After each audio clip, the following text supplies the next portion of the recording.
Hello, welcome to Shovi corner. ಸುಮಾರು parents especially mothers expecting ಇದ್ದರೆ baby gender predict ಮಾಡ್ತಾ ಇರ್ತೀವಿ. ಸೊ ಏನಾಗ್ಬೋದು ಬೇಬಿ ಜೆಂಡರ್, ಸೊ ಈ ಸಿಂಟಮ್ಸ್ ಇದ್ದರೆ ಏನಿರ್ಬೋದು ಅಂತೆಲ್ಲ ಚೆಕ್ ಮಾಡ್ತಾ ಇರ್ತೀವಿ. ಇದು ಜಸ್ಟ್ ಫಾರ್ ಫನ್. ನನಗೆ ಏನೇನು ಸಿಂಟಮ್ಸ್ ಇತ್ತು ಅದೆಲ್ಲ ನೆಟ್ಟಲ್ಲಿ ನಾನು ಸರ್ಚ್ ಮಾಡಿ ಏನಿರ್ಬೋದು ಅಂತ ನೋಡಿ ಅಥವಾ ನಮ್ಮ ಗೊತ್ತಿರೋ ಸರ್ಕಲಲ್ಲೇ ಮಾತಾಡಿ ಈ ವಿಡಿಯೋ ಮಾಡಿದ್ದೀನಿ. ಸೊ ಶ್ಯೂರ್ ಇಲ್ಲ, ಎಲ್ಲರಿಗೂ ಡಿಫ್ರೆಂಟಾಗಿ ಸಿಂಟಮ್ಸ್ ಇರುತ್ತೆ. ಸೊ ಅದ್ರ ಪ್ರಕಾರ ನನಗೇನು ಎಕ್ಸ್ಪೀರಿಯೆನ್ಸ್ ಆಯಿತು ಅದನ್ನು ಮಾತ್ರ ಹೇಳ್ತಾ ಇದ್ದೀನಿ ಈ ವಿಡಿಯೋನಲ್ಲಿ. First one, morning sickness. Usually morning sickness ಇದ್ದರೆ ಗರ್ಲ್ ಅಂತ ಹೇಳ್ತಾರೆ. ಸೊ ಫಸ್ಟ್ ಟೈಮಲ್ಲಿ ಫಸ್ಟ್ ಪ್ರೆಗ್ನೆನ್ಸಿ ಟೈಮಲ್ಲಿ ನಂಗೆ ಮಾರ್ನಿಂಗ್ ಸಿಕ್ನೆಸ್ ಇರಲಿಲ್ಲ ಅಷ್ಟೊಂದು.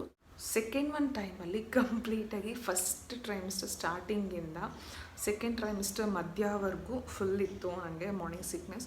So I had to take medications. ಡಾಕ್ಟರ್ನ ಕೇಳಿ ಮೆಡಿಸಿನ್ಸ್ನು ತೊಗೊಂಡಿದ್ದೆ ಅದರ ಸಲುವಾಗಿ. ಆ ಮೆಡಿಸಿನ್ಸ್ ಯೂಸ್ ಮಾಡಿದರೆ ಮಾತ್ರ ಸ್ವಲ್ಪ ಮಟ್ಟಿಗೆ ಕಂಟ್ರೋಲಲ್ಲಿತ್ತು. ಮಾರ್ನಿಂಗ್ ಸಿಕ್ನೆಸ್ ಇದ್ದರೆ ಗರ್ಲ್ ಅಂತ ಹೇಳ್ತಾರೆ. ಫಸ್ಟ್ ಒನ್ನಲ್ಲಿ wrong. Second one, tummy position. So ಸುಮಾರು ಜನ ಹೊಟ್ಟೆ ಪಾರ್ಟ್, ಸೊ ಎಲ್ಲಿ ಬೇಬಿ ಕ್ಯಾರಿ ಮಾಡ್ತೀವಿ ಅದು ಮೇಲೆ ಏನಾದರೂ ಕಾಣಿಸ್ತಾ ಇದ್ದರೆ, ಮೇಲೆ ಅನಿಸ್ತಾ ಇದ್ದರೆ ಗರ್ಲ್, ಹಾಗೆ ಕೆಳಗೆ ಅನಿಸ್ತಾ ಇದ್ದರೆ ಬಾಯ್ ಅಂತ ಹೇಳ್ತಾರೆ. ಫಸ್ಟ್ ಪ್ರೆಗ್ನೆನ್ಸಿ ಟೈಮಲ್ಲಿ ಹೊಟ್ಟೆ ಮೇಲೇ ಅನಿಸ್ತಾ ಇತ್ತು ನನಗೆ. ಸೊ ಯೂಶ್ವಲಿ ನನಗೆ ಅಥವಾ ನಂಗೆ ಗೊತ್ತಿರೋರಿಗೆ, ಫ್ಯಾಮಿಲಿನಲ್ಲಿರೋರಿಗೆ ಹೊಟ್ಟೆ ಸ್ವಲ್ಪ ಮೇಲೆ ಅನಿಸ್ತಾ ಇತ್ತು. ಸೊ ದಟ್ ವಾಸ್ ಕರೆಕ್ಟ್, ನನಗೆ ಗರ್ಲ್ ಆಯಿತು first one. So second pregnancy ಟೈಮಲ್ಲಿ ಸ್ವಲ್ಪ ಕೆಳಗೆ ಅನಿಸ್ತಾ ಇದೆ, ಬಟ್ ಸ್ಟಿಲ್ ನಂಗೆ ಜೆಂಡರ್ ಗೊತ್ತಿಲ್ಲ. ಆ ನಂತರ ನೆಕ್ಸ್ಟ್ ಕಮಿಂಗ್ ವೀಡಿಯೋಸ್ನಲ್ಲಿ ನಾನು ಹಾಕ್ತೀನಿ ಏನಂತ. So next one, heart beat rate. ಸುಮಾರು ಜನ ನೋಡಿರ್ಬೋದು ಟಾಪ್ 5 ಜೆಂಡರ್ ಪ್ರೆಡಿಕ್ಷನ್ ಇದರಲ್ಲಿ ಹಾರ್ಟ್ ಬೀಟ್ನೂ ಒಂದು. ಸೊ 140ಗಿಂತಲೂ ರೆಗ್ಯುಲರಾಗಿ, ಸೊ ನಿಮ್ಮ ಸ್ಕ್ಯಾನ್ಸಲ್ಲಿ 140, 160 ಆ ಥರನೇ ಬರ್ತಾ ಇದ್ದರೆ ಸೊ ಇಟ್ಸ್ ಎ ಗರ್ಲ್ ಅಂತ ಹೇಳ್ತಾರೆ. ಫಸ್ಟ್ ಒನ್ನಲ್ಲಿ ಎಸ್, ಇಟ್ ವಾಸ್ ಟ್ರೂ. ನಂಗೆ ಆಲ್ಮೋಸ್ಟ್ ಒಂದು ಸತಿ ಮಾತ್ರ 120 ಬಂತು. ಸೊ ರಿಮೈನಿಂಗ್ ಟೈಮ್ ಎಲ್ಲನೂ 140ಗಿಂತಲೂ ಜಾಸ್ತಿನೇ ಇತ್ತು.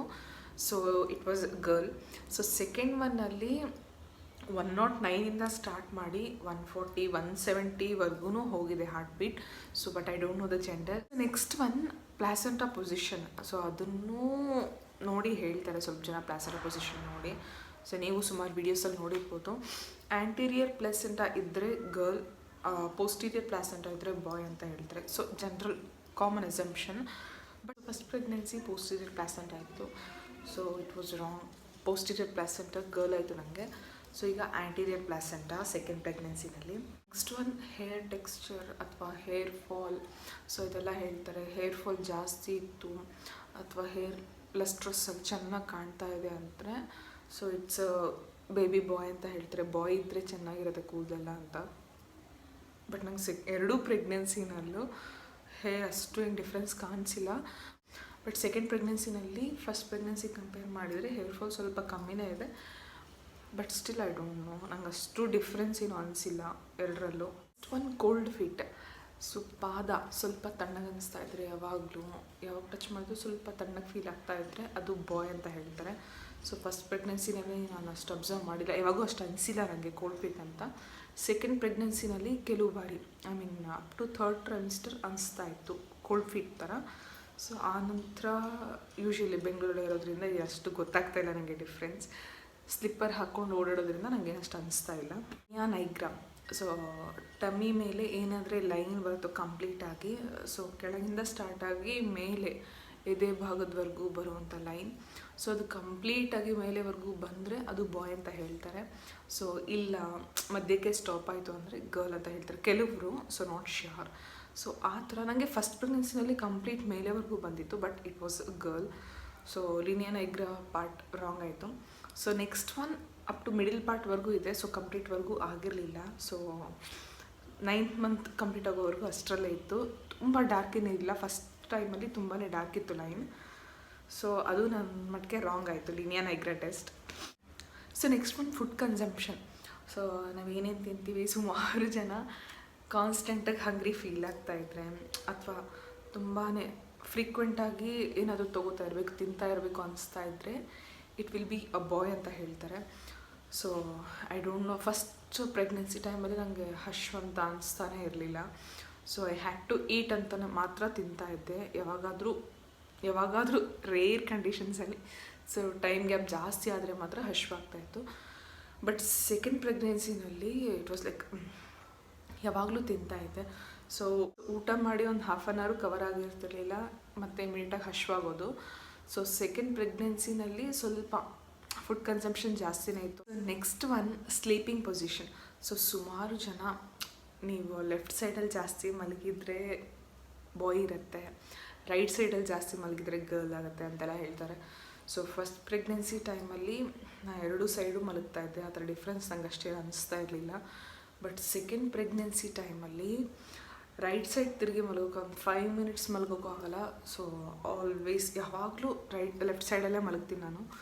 ಸೊ ಮೇ ಬಿ ನೋಡಬೇಕು ಸೆಕೆಂಡ್ ಪ್ರೆಗ್ನೆನ್ಸಿ ಜೆಂಡರ್ ಏನಾಗುತ್ತೆ ಅಂತ. So next one food cravings.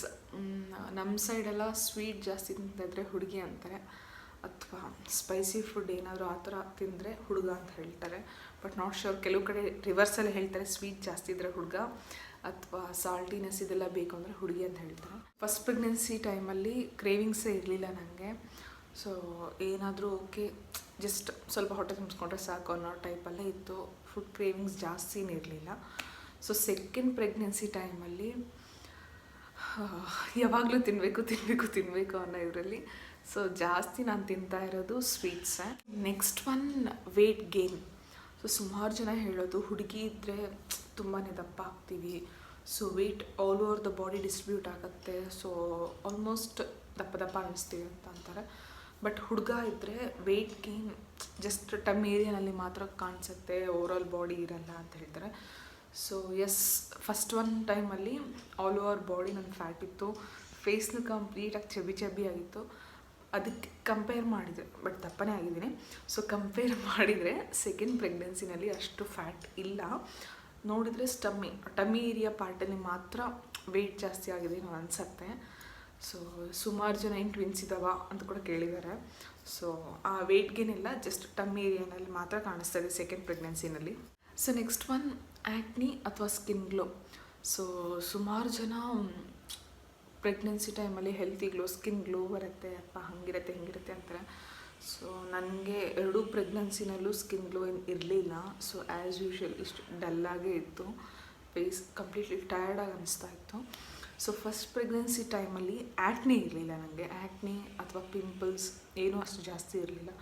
But second pregnancy ಟೈಮಲ್ಲಿ complete pimples, so tiny pimples, ಚಿಕ್ಕದಾಗಿ ಪಿಂಪಲ್ಸ್, ಅಥವಾ ಈ ಪಾರ್ಟಲ್ಲಿ, ಸೊ ಚಿನ್ ಪಾರ್ಟಲ್ಲಿ ಹಾಗೆ ಫೋರ್ ಹೆಡ್ ಪಾರ್ಟಲ್ಲಿ ಪಿಂಪಲ್ಸ್ ಎಲ್ಲ ಬರ್ತಾಯಿದೆ.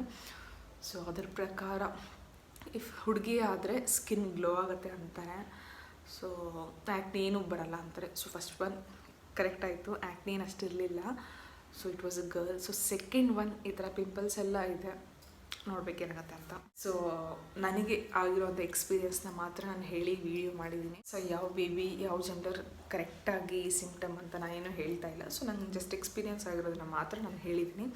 Hope you all like the video. ಈ ವಿಡಿಯೋ ಎಲ್ಲರಿಗೂ ಇಷ್ಟ ಆಯ್ತು ಅನಿಸುತ್ತೆ. ಇಷ್ಟ ಆದರೆ ಲೈಕ್ ಮಾಡಿ, ಹಾಗೆ ನನ್ನ ಚಾನಲ್ಗೆ ಸಬ್ಸ್ಕ್ರೈಬ್ ಮಾಡಿ for some interesting videos. Thank you.